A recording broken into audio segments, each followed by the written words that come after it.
industries know something. You know, were they tipped off? Don't you might not want to produce that. You know, does Disney have a seat at the creepy table? Yeah, they do. You know, might not want to produce that mega movie. Like, I just give you an example. When there's always this end of the world talk on these YouTube channels, you know, the circles we run in, it's just constant, of course, constant.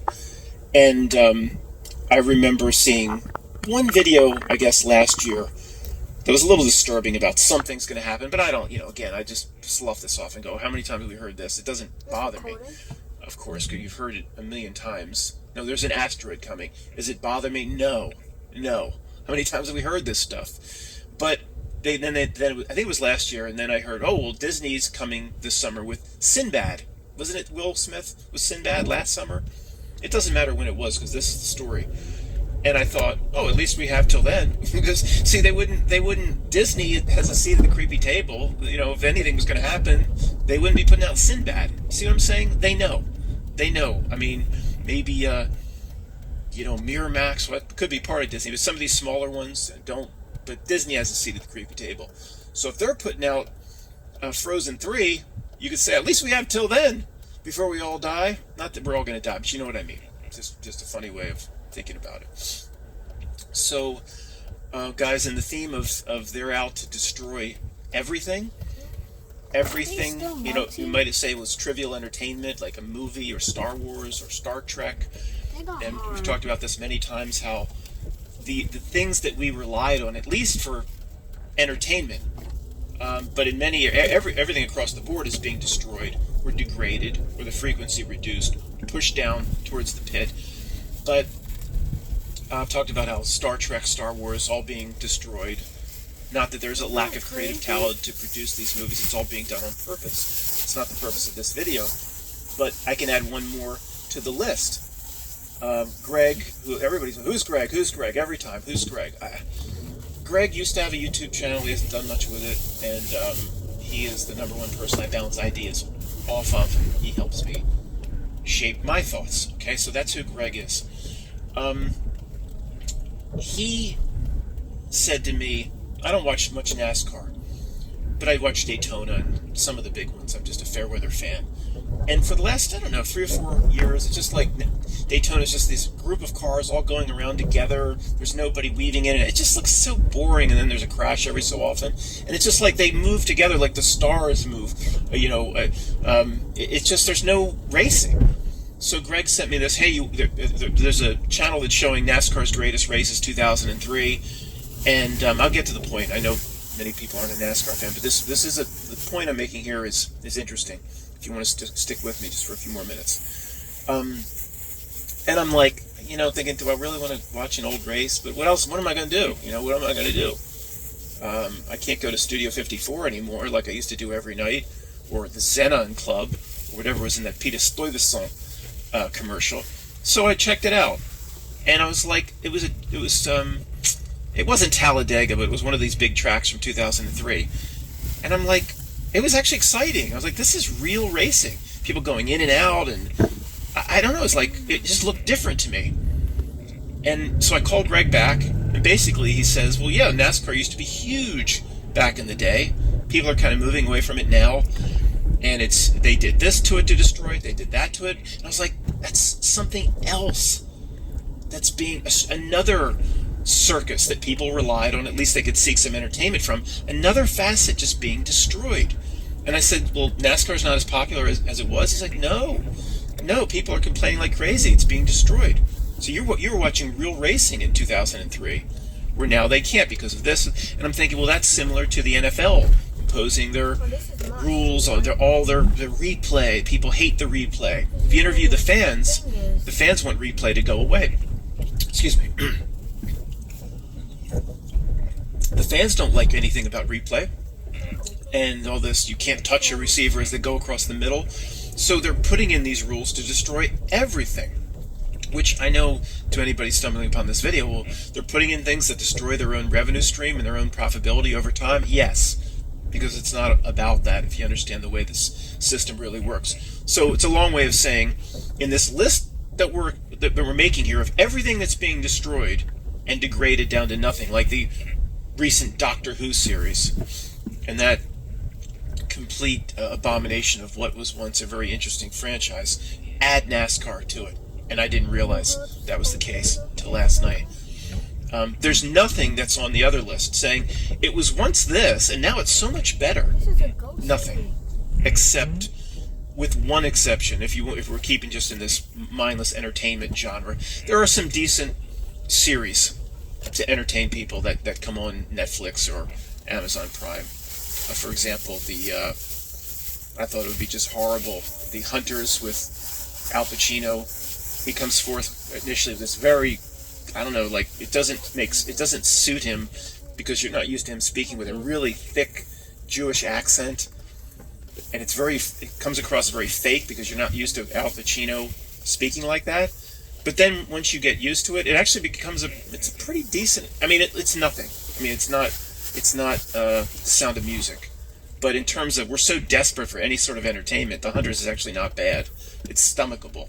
I'm not gonna make billboards up and put them outside. Watch, it's decent, okay. So there's a few things, but all the major things seem to are being destroyed on purpose, and we can talk in the future as to why that is, guys. It is the most. We just don't talk about the CV thing here. This is a very important week. No doubt about it, very important week. Greg even said there were some politicians in his neck of the woods in the South saying this week is our 9/12. This is the key week, which is actually a good sign because I've always said they probably have to back off pretty soon. I mean, at some point, either people are going to start waking up, or you'll start to have rioting, or there will be, some real problems I don't think they want. So I think they will back it off. And any sort of language about this week right now being the key moment, not the 9/12, then it sounds to me like, oh, okay, they're pushing that they're going to, in the storyline, this is going to be the crescendo, or the peak, potentially, or where we turn the corner on the curve, or whatever they talk about in terms of cases. Just to recap, what exactly is going on. It's pretty simple. It's really simple. They're simply using the cover story of the worst virus in 100 years to move collective consciousness into a certain place, to move society into a certain place that they want to make somewhat permanent, to raise the bar, or if you want to say lowering frequency down towards, the hellish existence they want here, lowering the bar, if you want to do that, and a permanent lowering the bar in certain areas. For example, the way 9/11 created a new experience for all of us around going to an airport or traveling. You say the bar was lowered to a very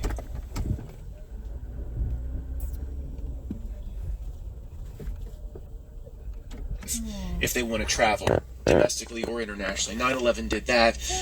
This will do 100 things like that, or 1,000 things like that. But again, if they wanted to kill us, there's a lot of easy ways for them to do that if that's what they wanted to do. Okay, their Whopper computer and their RAND Corporation simulations, they know exactly how this is going to play out. Maybe there's some wiggle room where they're saying, the Whopper computer, the Whopper computer was saying, "Whoa, we thought we'd have to back it off by now, but based on the analysis of everybody's tweet, everybody's email, everybody's Facebook post, and everybody's YouTube comment, the Whopper says we can keep the heat on for 2 more weeks before we have to back." So I think they have a little wiggle room, but at some point they don't want to flush society and have all North Philadelphia and rioting and people pouring out of the Cabrini Green in Chicago, if that still exists. When I was there 20 years ago, and just stopping cars in the middle of the street, beating them with bricks like Reginald Denny. They don't want that. They'll back it off, in my opinion. But if they could, we can keep this heat up a little longer, I think they will. They have an analysis or their finger on the pulse of the nation by... I'm just going to pause it right there. I kind of disagree with Matt. I agree that the algorithm is listening. It's viewing every text message. It's hearing everything that you have to say, everything that you have to text, all these different things. It is the algorithm has its finger, or it has its finger on the pulse of the people. But I think this system wants the people to flip out. It wants the people to freak out. How could the Hegelian dialectic work, which is problem, reaction, solution? They created a problem. Now they're controlling the reaction, and they want the people to yell out and scream for help so they can provide the solution. So I disagree, and I would push back on what Matt is saying, because he's basically saying how the algorithm is listening, and they realize that they only have a little bit more time before people start flipping out and snatching, people out of their cars and beating them upside the head with bricks, like Reginald Denny when out in LA, when the whole what was that verdict? Reginald Denny was a truck driver that got hit upside his head after the verdict of not guilty for the Rodney King beating. I think they want that. I think they want the people in the streets, but I digress from that, and will tell you, let me not even go there. Let me just continue.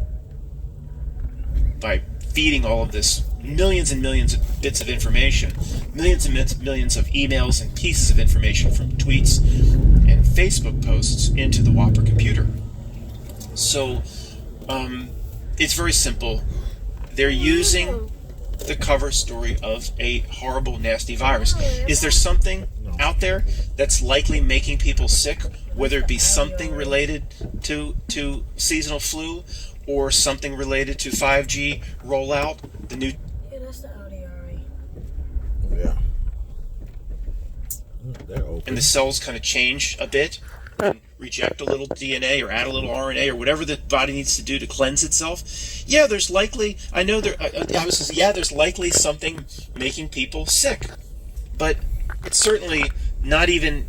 It's not even 1/100th of what they're telling people it is, that there's this horrible, pathogen that's going to get you. And I know people are going into the hospitals and filming that it's pretty quiet in this hospital, pretty quiet in that hospital. Again, I've always said that this thing, it doesn't look like much more than seasonal flu. And I don't need a lecture on what a virus is or what a virus is not. I'm well aware of everything that we're looking at now. The people, they want to listen to 2 or 3 doctors and just spat out. They know exactly what's going on. We don't know exactly what's going on. I'm glad we're looking at this. I'm glad we're considering a virus, or what they say is a virus may not be what we believed it to be. But that needs further investigation. Just parrot out to me. I'm well aware of these issues. I didn't just fall off the turnip truck. But you shouldn't just jump on board that either. Okay? I'm glad these doctors are coming out. But don't just jump aboard there, because they're ignoring certain things. People send me these videos, and recently the first thing that comes to mind, and again, is it likely that the CDC and the power structure has misrepresented everything to us? Yeah, you're talking to the person that believes basically everything is a fraud. Guys, I hope this mic is not making tons of noise, because it's just squeaking like crazy. It's all right, a little bit better. You're good. Squeaking around in my head, that's a little bit better. Maybe hopefully that wasn't too annoying for the first part of this video. But yeah, of course they misrepresent everything. But these people coming out saying, we don't really truly understand what a virus is, I appreciate that, and I want to look at that. But when you say to them, they don't have an answer for things like this, well, we're always told, you get a sore, herpes A, herpes B, sore in the lip has been called herpes B. My mother I know 2 or 3 people that have the sore whenever they get stressed. Every 2 or 3 months, a big ugly sore in the lip comes out. Our whole lives we've been told that's a virus, herpes simplex B. Well, we've also been told, and we've seen it in action. If it's oozing or whatever, and you say don't make out with someone in high school that has a lip sore, the person gets it. Well, explain that. If viruses are just the body's natural cleansing, it says, well, the lip. If you tell me the lip sore is something else, but it's something called a virus, a lip sore, we've all observed being spread to someone else. So how do they don't answer those questions? They don't go there. They don't seem to address those sorts of things. But again, to me, it's more of a general reality symptom of everything. Remember all the sticky notes of everything that's part of your reality. You throw a dart, it'll hit something that's broken down for us relatively recently. So am I surprised in terms of the entire way this reality is going that you throw another dart, it says what you believe a virus to be? Oh, that's starting to break down? No, I'm not surprised, because everything in this reality is starting to break down. Here's another dart. It says what you believe the Beatles to be, what you believe, who wrote the music. Are these at least 3 of the 4 musical geniuses? And then all of a sudden, Mike pops up, Hoops are gone. and all that breaks down. No, and Paul, it might not even be Paul. So, see, am I surprised that every dart I throw, that reality's breaking down? No, because that's what reality's doing across the board. I think that is the something that this reality is going through as in general, overhanging, not milk reality perspective. I think it's going through that. And just to, I can't be too conspiratorial in the video coming forward, but I guess I can now with who's watching this. That is to say, let me just say this before I say that. When I first, I think one of the original titles of A Reality Few Can See, that I've changed now, but when I presented the book on YouTube, it was called A Reality Few Can See.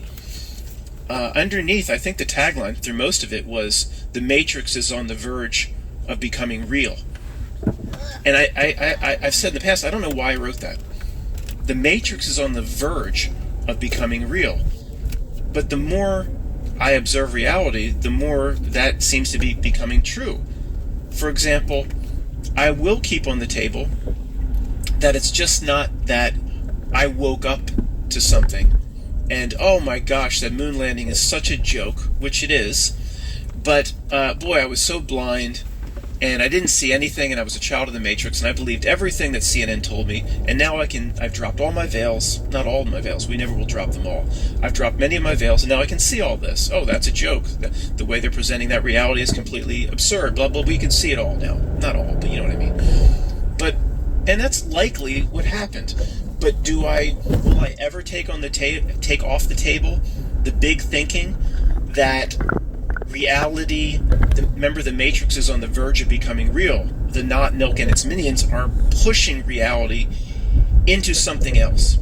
Now, I'm being nutty talk, crazy talk for anybody stumbling upon this video. I know, but basically, the best way to explain it is a really bad example. You're all going to roll your eyes at me, but when I was 8 or 9 years old, and I was in the late about 79, 1980. And I'm looking at my placemat. Remember it clearly, I had it for 4 or 5 years. Ate my cereal, same place every morning before school. It was the Apollo missions. It showed trajectories of the moon, and it showed the famous picture of Buzzed and Neil and Collins, and they're sitting there in their chairs, or that famous picture. One's a little bit higher than the other. They probably form a triangle. They've got the rings and all. It's just all this NASA stuff. I remember I looked down at that for 4 years, and what I'm saying is it possible that in that reality in 79 or 80 they actually went? Yeah, it is. Would I push all my chips to that and Matt's got it all figured out? No, of course not. That's crazy talk. I understand that. That's crazy talk.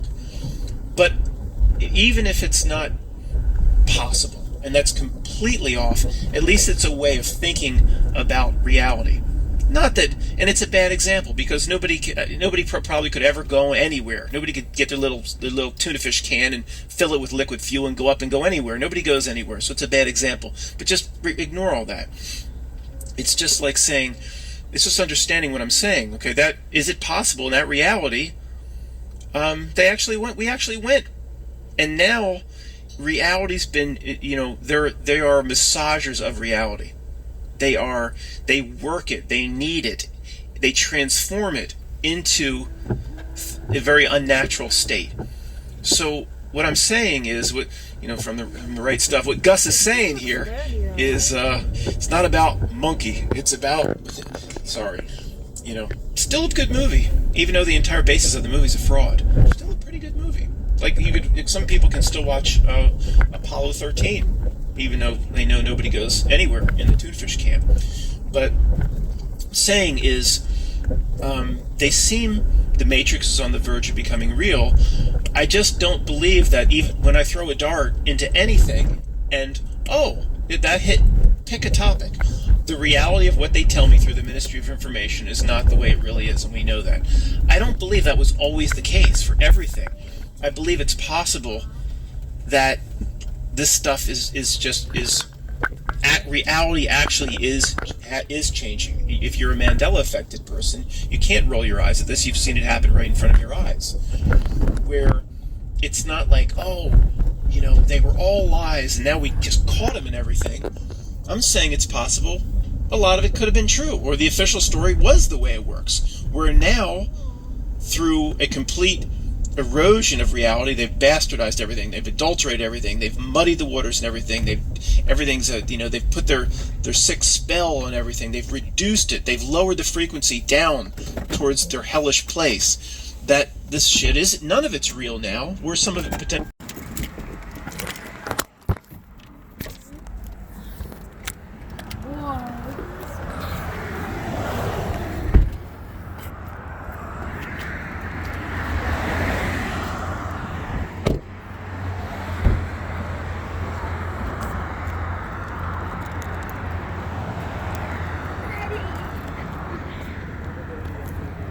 Whenever the president comes into town, this is the pier that it's, whatever those things are. They're like helicopters that actually turn into like jets, or they're those planes. You just had to do that, right? Like your instinct was to spit. It's so funny. But the helicopter, well, they're basically like planes that land and the planes that go up, and this is the port that they sit in. And when they sit on the port, the engines are running the whole time. They do not have the engines running.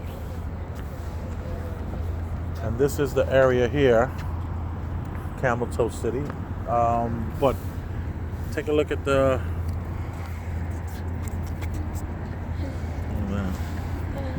So this is the pier right here. That's the pier. That's the barge where the president lands. And while the president is in town, they keep the engines running the whole time. The engines never stop running. Pretty amazing. And what we see over here is that a lot of movement, a lot of people moving around, a lot of people jogging and out and about.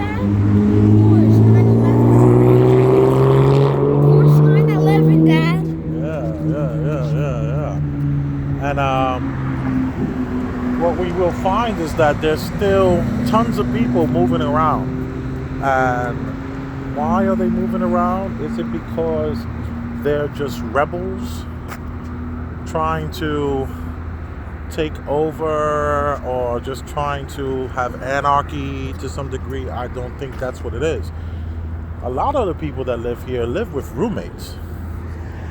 So a lot of these places that were office buildings, and when 9/11 happened, they turned the office buildings into residential living.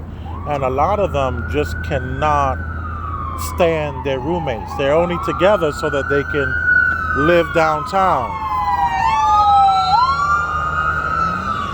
So tons of people that live down here are living with 2 and 3 people. It's absolutely amazing how many people are living. It's that warm? It's that warm. It's not that warm, but she's focused, man. She's definitely having a good run. She's healthy, and she want to stay that way. And then a lot of people are stressed, and running allows you to kind of like clear your head. You know what I mean?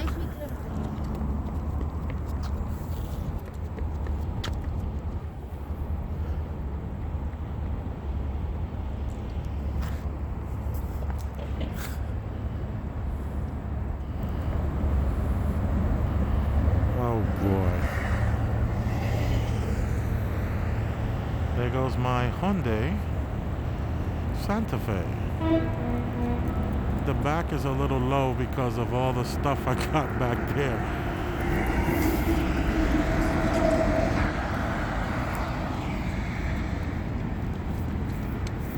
But they are out here jogging. But let me just say this. Normally it'll be 14 times more people out here jogging. It's to the point where you would be bumping each other. So much jogging goes on this path. The West Side Highway is where you're gonna find more people riding their bikes, but on this particular space is where you find a lot of jogging.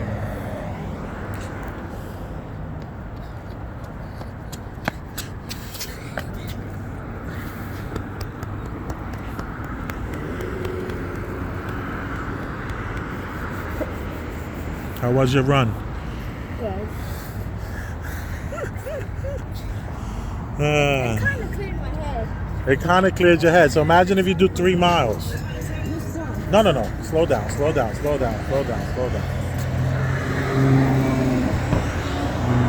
With my son in this big, beautiful city of ours. And we are... What's happening sucks. What's happening sucks, right? Boom. Shakalaka. I remember when this thing was built, whatever this is back here. I have no idea what this is, but I remember when they were building it and they had this whole street blocked off because there used to be a hot dog stand that was right here at this entrance, and I would stop and get a hot dog right at this entrance, and I would pull up like I am on the sidewalk, and then they had a porta potty next to the hot dog stand, and I would use the hot dog stand. I really did. You know, when you're fat, you know where all the hot dog stands are. Oh yeah, don't be rude. What is this? Who knows? I don't know. Ow.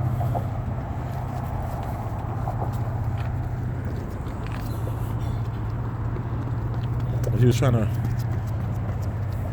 I'm so glad he's getting some of that energy off.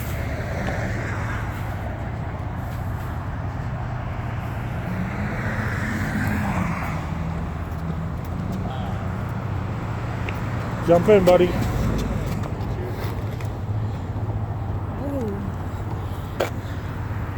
Go ahead, jump in the car, son.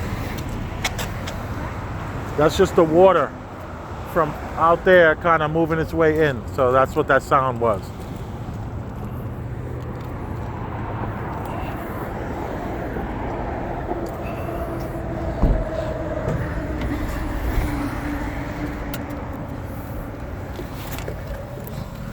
Hot dog could close for yourself. By itself. By itself. On its own, probably. Yeah. It's the better way of saying it. On its own. I feel like it's heart, Daddy. Oh, yeah. Give me 1 sec. Heart is. Heartbeat. Oh, good Look where heartbeat. you Nope, mine's just calm. It was just like this. Boom. Boom. Oh, slow that down. No, it's not. I'm joking. It was just like boom, boom, Shh. boom, boom. Okay. Let's not try to fix that. Just leave it alone. We're going in Brooklyn. No, we're going home. Oh, Thank you for watching. I had a blast. And thank you for listening to Matt. He might pop right back up since I started the car. I'm not sure how that's going to work. Yeah, but It's a long way of saying that. I should, but you know, it's not the easiest concept to communicate. The Apollo mission's a bad example, but I do keep that on the table. Yeah, Matt did give a pretty bad example on something that he wrote, didn't know why he wrote it, which was how the Matrix might become real. In other words, all the lies we've been told, all the conspiratorial stuff may become real. It's a lot like let me give a little of what I would say.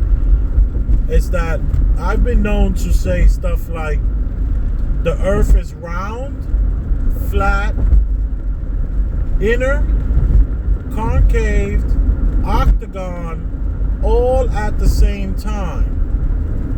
And that we are living in some sort of multiverse, one in which there are multiple, infinite amounts of earths and infinite amounts of possibilities. And some of these infinite possibilities actually merge with ours. So in our reality, where if you look at all the facts and you look at, you know, the way the moon landing was, all that stuff appears to be all BS. And then it's like, how do you get past the, what is the word, the hyperbelt, the hyperbelt, or whatever this radiation belt that's surrounding the earth? How do you get through that in a hunk of metal? Also, the number one reason why space travel could not be real is because the space suits itself, the big backpack that they're carrying as far as space suits are concerned, what a lot of people don't know is that that's not necessarily an oxygen tank. A lot of that is air conditioning, because when you're on the sunny side of the moon, the air conditioning unit that's on your back needs to be powered. And how did they power the air conditioning unit on the person's back? And that air conditioning unit that was powered, where was the battery, and why has we never advertised the battery that charged up the battery pack that the astronauts are wearing? So you got these astronauts wearing these big, huge air conditioners, right? Because it's like, you know, 200 and something degrees hot when the sun is out. So they needed these big air conditioning packs. So these air conditioning packs needed to be powered with something, and there was no long ropes coming from the spacecraft. It wasn't like they had these huge long, like umbilical cord style ropes that would be what generated the power to their spacesuits. No, they were on space, bouncing around on themselves. So that kind of shows you that this can't be real. They must have been bouncing on some sort of string, on some sort of cable, and they were not in space, because how the hell did they power the damn suits? And if they had battery power that was that good,